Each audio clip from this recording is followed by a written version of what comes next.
હવે પહેલાં તો તમારા બધાનું સ્વાગત છે કે તમે બધા આટલો સમય કાઢીને અહીં આવ્યા. બધાને પ્રણામ, બધાનું સ્વાગત છે. સામે ઓલું સફેદ પાટીયું મારેલું દેખાય છે બધાને? આ નજીકમાં હાવ એ મુખ્યમંત્રીની ઓફિસ છે. ત્યાં પાછળ ઓલા કાચ દેખાય, જો પડદા જેવું દેખાય છે, ત્યાં અંદર જ એ બેહે છે. બહુ મોટી ઓફિસ છે, એમાં બધા મંત્રી બેહે. આખું નાનું બિલ્ડિંગ છે ને એમાં, અને આમાંય થોડાક બેહે. આનકોરે નાનું બિલ્ડિંગ છે, પછી આ મોટું છે બે બાજુ. મોટામાં બધા સચિવ બેહે, તમામ પ્રકારના સચિવો હોય. એક આખું આમ રેલગાડી ભરાય એટલા સચિવો છે અહીંયા. કામ શું કરે છે તમે જાણો, આપણે વખાણ કરવી ભૂંડા લાગવી. પબ્લિક જ એના વખાણ કરે કે શું કામ કરે છે. આવા 14 બિલ્ડિંગો છે. આવા આ દેખાય ને, જો આની અંદર 12 લખેલા છે. આવડું આ લગભગ 5 નંબર કે 4 નંબરનું. આવા 14 બિલ્ડિંગો ચારો તરફ છે. હજારો માણસો કામ કરે છે. કરોડો રૂપિયાનો પગાર છે. 1 લાખ કરોડ રૂપિયાનો પગાર. ખાલી પગારમાં 1 લાખ કરોડ વપરાય છે. હવે 1 લાખ કરોડમાં મીંડા તમે નિરાતે ગણજો. ગુજરાતની જનતા જે પૈસા ચૂકવે છે ટેક્સ પેટે, એમાંથી 1 લાખ કરોડ રૂપિયાનો તો ખાલી સરકારી માણસને પગાર જ વયો જાય કામ કરવાનો. હવે શું કરે છે ને કોની હાટો કરે છે એ તમે નિર્ણય લેજો આવતી ચૂંટણીએ. આવડી મોટી બિલ્ડિંગો, એસી, ગાડીઓ, ફૂલ સુવિધામાં તમને એમ લાગે કે આ વિદેશ જ છે.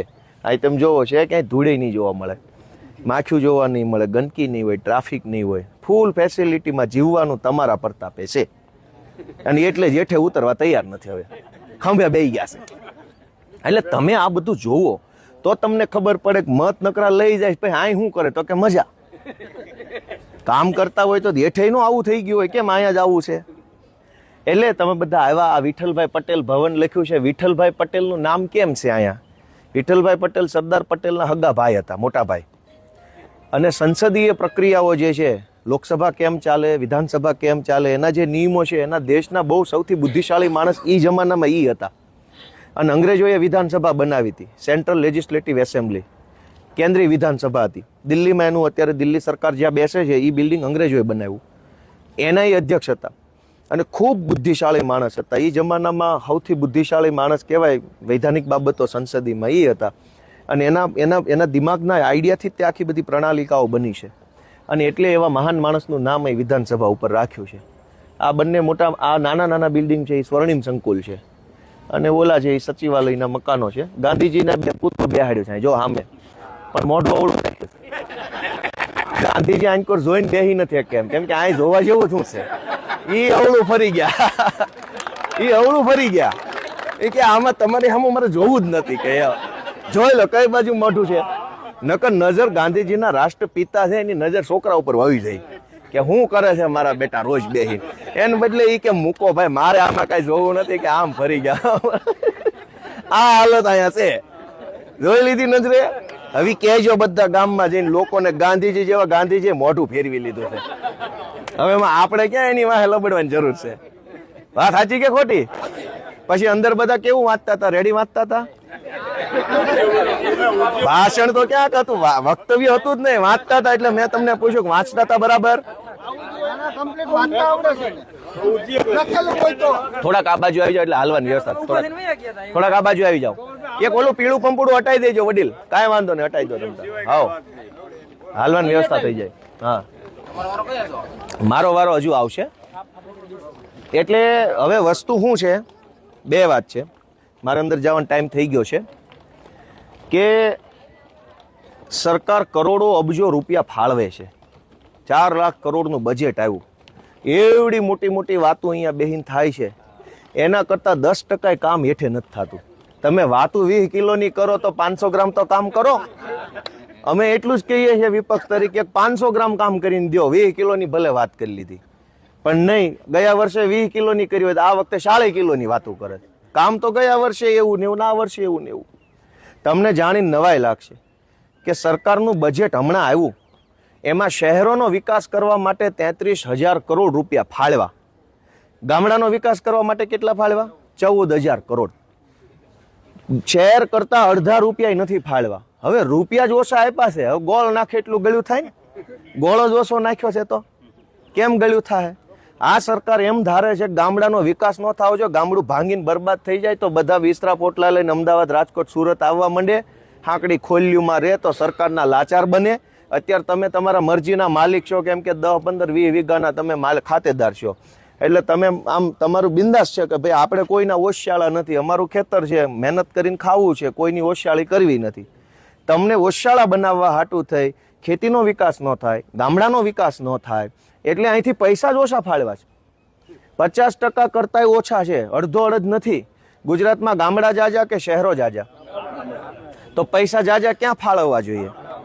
હવે પૈસા ફાળવ્યા જ નથી, એટલે ગામડામાં રોડ નહીં બને, દવાખાનામાં ડોક્ટર નહીં આવે, શાળામાં શિક્ષક નહીં આવે, બસ નહીં આવે, નાળા નહીં થાય, પૂર સંરક્ષણ દિવાલું નહીં થાય, ખેતરના કેળા નહીં, કેમ કે પૈસા જ ન થાય. પા તમે કહો ધારાસભ્યોને, જે તે વિસ્તારના લોકો ભાજપનો હશે કોઈ વતાવશે ને મૂકો ને એનું ક્યાં મોઢું વતાવવું. કોઈ મારી જેવો વિપક્ષનો હશે 4 ફોન કરશો લાગણીથી, તમને એમ લાગે કઈ એકાય એવો જવાન છે, પણ તમને એ ખબર છે કે રૂપિયા જ ન થાય. પા કામ કેમ થાય? 14,000 કરોડ રૂપિયામાંથી તે અડધો અડધ રૂપિયા પગારમાં વયા જાય, સરકારી પગારમાં, અને બાકીના જાહેરાતમાં. કાંઈક વધે તો તમારું ન વધે, જય ભોળાનાથ. આ પરિસ્થિતિ ગુજરાતની તમે નજરે જોઈ શકો. સાંભળો ઘડીક, તમે નજરે જોઈ શકો કે ભાઈ તમે વર્ષોથી મત આપ કરો છો, પણ થાય શું આયા? એટલે મેં તમારા બધાના આશીર્વાદથી આ બધું છે, નકર અહીંયા અમને કોઈ ગરવાય ન દે. નીકળો એમ જ કે સીધા, જ્યાં હોય ને બધે ઊભા છે, નહીં ઘૂસવા દેવા માટે. સામાન્ય માણસ જોઈએ જ નહીં, આ વીઆઈપી હોય તો ચાલે. પણ તમારા હાથમાં તાકાત છે, તમે જેનું બટન દબાવો ની માણા આમ ઠપ ઠપ ઠપ કરતો વયો જાય, કોઈ રોકી ન શકે. અહીંયા અંદરે વયો જાય ને બારી આવી કે. એટલે હવે તમારે અહીંથી જવાનું છે જમવા. અહીં ગાર્ડનમાં ફરવું હોય ફરી શકો છો, અને હું તો કહું છું ફરો, થોડોક આંટો મારો, જોવો, આમ તમને એમ લાગશે કે આ વિદેશ જ છે. સુવિધામાં કાંઈ ઓછું નહીં હોય. ઝાડવા એવા છે જેના આપણને નામ ન ફાવે, એવા તો લઈ આવ્યા ઝાડવા. આકાર તમે જોવો તો આમ સરસ મજાનો આકાર, ફૂલડા ના તે બધું જ હોય છે, બરાબર છે. એટલે તમે અહીંથી જોશો, પછી બસ બોલાવી જમવા જઈ અને તમે જમી લેશો. લગભગ કલાક, સવા કલાક થાય, જમીન કદાચ કલાક આરામ કરવો હોય તો થોડોક આરામ કરો. પછી હું તમને ઘર જોવા લઈ જઈશ. ત્યાં આપણે જઈ ત્યારે તાલુકા પંચાયતની સીટ વાઇઝ ઉપર જાઉં. પહેલા માળે મારું ઘર છે, એટલે પગથિયા ચડીને જાશું. બધા એક હામટા નાના ઘરમાં હમાહે નહીં, તો એક આરે એક તાલુકા સીટ ના જાય તો હું તમને બતાવી એકક તમારા પ્રતાપે હું મળ્યું છે, અને તમે જ્યાં સુધી મત દેવો ત્યાં સુધી મળશે. તમે તાળું મારી દો, અહીં અમને કાઢી મૂકશે કે હાલો નીકળો, વાત પૂરી થઈ ગઈ હવે. એટલે પણ મારું એટલું જ કહેવાનું છે કે તમારા પ્રતાપે, પબ્લિકના પ્રતાપે, જનતાએ કેટલો પરસેવો રેડે છે ને, ત્યારે આ લોકો અહીં કેવી મજા કરે છે. અને ઊભા થઈને કોઈ કામની વાત ક્યાંય પબ્લિકનું આવતું નથી. માત્ર મોદીના વખાણ, માત્ર અમિત શાહના, હર્ષ સંઘવીના, જે ઊભો થાય ને વખાણ કરે છે. જે ઊભો થાય ને નકરું. અરે પણ 10 મિનિટ ખાલી માનની ભૂપેન્દ્રભાઈ પાછા એને મૃદુ બોલતા નથી આવતું, મુર્દું કરે. અડધાને તો મૃદુ એટલે કોમળ, એને મૃદુ બોલતા ને કે મુર્દુ મુખ્યમંત્રી. આવું હાવ બધું જય ભોળાનાથ હાલે. એટલે બધું ઈ તમે નજરે જોવો તો તમે માનો. એટલે મેં તમને અહીંયા આમંત્રણ કર્યું છે, તમે આવ્યા, મને બહુ ખુશી થઈ. મારાથી કાંઈ અગવડ સગવડ થઈ હોય તો માફ કરજો. થોડીક હડિયાપાટી છે, કાંઈ દાંતો પૂરા આવતા હોય પણ કેમેરા અમારી સામે હોય બહુ કઢાય નહીં. ઝાઝા દાંત આવતા હોય પણ કેટલાક કાઢવા, ઓલો અમારી સામે જો કે નકરા દાંત કાંઈક કરે, પછી શું કરવું અમારે રીતે, બરાબર છે. અને બધાનો ખૂબ ખૂબ હૃદયપૂર્વક આભાર. હું અંદર જાઉં છું. ધવલભાઈ, દિનેશભાઈ ને બધા આપણા સંકલન જોઈ રહ્યા છે, બરાબર. હમણાં પાછો હું તમને મળીશ. થોડુંક વહેલું મોડું થાય, થોડીક અગવડ સગવડ થાય તો કાંઈ ઓલું સહકાર આપજો બધા આપણી ટીમને, બરાબર છે. ચાલો રજા લો બધાની. ખૂબ ખૂબ આભાર. ચાલો.